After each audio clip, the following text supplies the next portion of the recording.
When you hear a game has been in development for over a decade and it's set in Iceland, is your first thought that it has got a strong, independent black woman as a lead and it is so buggy and broken that people are literally mass refunding it because they're so unhappy with its quality? Well, that is exactly what is now happening with Echoes of the End. I have a few different things to show off, but before I get into the topic, if you enjoy the content I create, check out the links in the description, join the community in my live streams, and consider supporting through Patreon or YouTube memberships. There are too many games that are in development for too long of an amount of time. I understand 5 years, maybe 6 years, but when you're approaching a decade, yeah, you have to be creating an absolute masterpiece for that to make sense. We're talking about the hype levels behind games like Dragon Age the Veilguard, Cyberpunk 2077. When you've hit that long of a time frame, yeah, people's expectations are going to be extremely high. And in the case of Echoes of the End, it was a very small development team that had been working on this, but they claimed that it was a double A game with triple A ambitions. Therefore, I think that it is only fair to a certain extent to criticize them the way I would one of these larger companies. And sure, I'm definitely understanding to the fact that making your first game must be very tough, especially when you are a small team. But on the flip side, maybe you should have tempered like people's expectations. And well, this game, Echoes of the End, has finally come out and it is getting absolutely raked across the coals. People who bought it are disappointed. Looking at the player counts, they're pretty freaking abysmal. And you also have to add the fact that these developers clearly wanted to pander to a modern audience because, as you can see right here, Echoes of the End, an epic fantasy adventure inspired by Iceland. So you would expect the characters to look a certain way, potentially act a certain way, and of course their excuse is going to be, well, it's fantasy, right? So technically, we could have made any character look any sort of way, but we generally know that when you have a game like, I don't know, Echoes of the End or a God of War, and you start adding black characters in, it's not actually because you wanted to make the best game possible or maybe the most, I don't know, historically influenced game possible. You're just trying to make a game and then also add in certain elements to gain you pander points. And well, the people you were trying to pander to clearly didn't show up. So I hadn't heard about this until a couple of days ago. Some people brought this to my attention, and boy, oh boy, does it look very questionable. I don't necessarily think that this character's character model looks absolutely terrible. It's just that we've seen so many strong, independent women in entertainment over the past few years that all of her facial expressions are very cocky or angry or annoyed, and it instantly just hits me with like this strong woman PTSD at this point because I just know how this character is going to act. This title really does look like an avowed Forspoken mashup. This character seems to act quite a bit like Frey. It has very similar combat, at least in my opinion, to something like Avowed. Very similar color schemes where like the magic is like a teal and a purple. It looks really, really questionable. I think that visually, like the graphics themselves actually look pretty good, especially coming from a small team. But yeah, this game is not going over well, given the people who did purchase it are very unhappy with the state that it released in.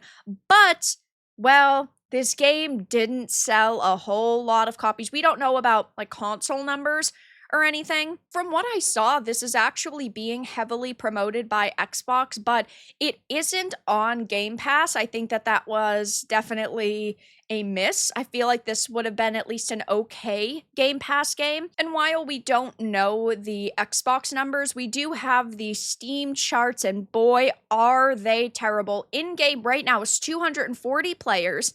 The 24-hour peak is 357, and the game only released almost 3 days ago, and it's peak was 558. So we are talking about not that many people actually giving this a chance. And I think that it is because we are so sick and tired of girl boss slop. She's a strong, independent Black woman who is in this setting, which doesn't really make sense, but it also just looks like a bunch of other mid to trash tier games shoved together. And maybe this actually would be a half decent experience if they had put more time and effort into it, but they didn't because the overall reviews are sitting at mixed. See, this is what happens when your game has been in development since 2015, the days of Gamergate 1, and you clearly at some point from the beginning of development to full release decided, let's make a character who's going to appeal to a modern audience. And I don't have a problem with playing as a Black woman in a video game. I just think that for a title that's supposed to be inspired by Iceland, and it really does come across as like a God of War-esque title, you'd think that that wouldn't be the type of character that would be in this setting.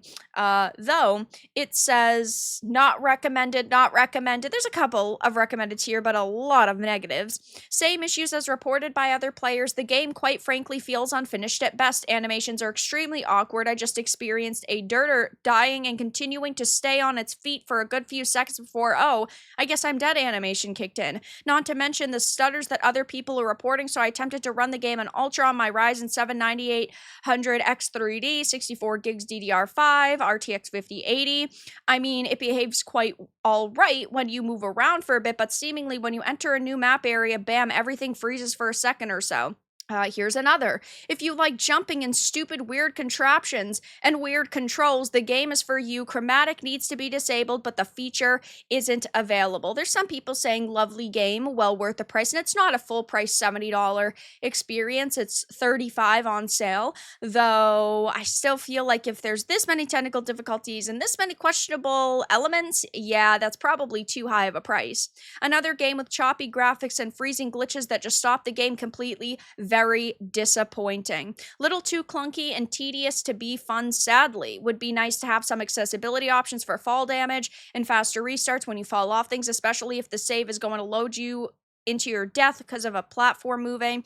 Combat and controls are generally floating and feel like loose control of your character for no reason. The timing for block parry seems off to the animation on any difficulty. Has potential but needs a bit more time to be polished. Now, another major problem I have with this is the fact that it is published by Deep Silver, and if you don't remember, there were a lot of activists that ended up working at Volition, but Deep Silver pushed them into making the game even more progressive than they initially wanted to and hiring more SJWs. So I have a feeling that Deep Silver was like, hey guys, you need to change this game if you really want us to publish it, or the developers just said to themselves, you know what, we're going to do this because we're hoping to capture a new modern audience. And either way, this is the game that we ended up getting, and it's really mediocre. Now, I have not played this game myself. I've only watched the teasers and trailers and some gameplay footage that other content creators have put up, and maybe at some point I would try this just so I can say that I've played it. But one of the major problems I also have is the fact that, of course, you're playing as this strong, independent Black woman, but all of the villains appear to be white men. You are not going to convince me that that wasn't intentional. I know that there are a lot of developers out there who want to say, we didn't think about it that way, but we know that they actually did. So I just think that all of these elements together paint a really grim picture for this title. And hey, if you think that this looks cool and you bought it and you're enjoying it, I'm glad. I hope that the experience is exactly what you wanted. I hope you get your money's worth.